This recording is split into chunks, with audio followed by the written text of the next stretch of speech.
গাছে উঠি না, আজকে দেখি তো গাছে উঠতে পারি কিনা। গাছে উঠে কিসের গাছ এটা বাবা, আবার কাটা দেখা যায় গাছে।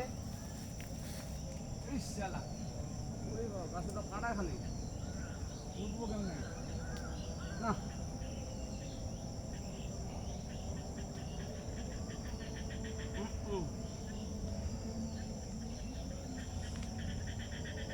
ভয় লাগে খুবই, কাটা।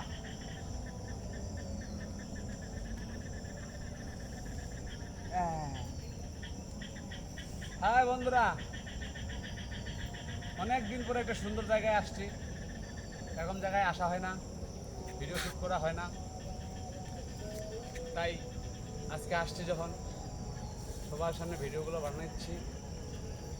অনেক দিন থেকে আসি না, সবার জন্য এই জায়গায় আসার আমন্ত্রণ থাকলো। সুন্দর একটা পরিবেশ, গাছে সুন্দর কথা বলা যাবে, সুন্দরভাবে শুয়ে থাকা যাবে। সুন্দর শুয়ে আছে, সুন্দর ঘুম পাড়ানো যাবে, জানেন। হায়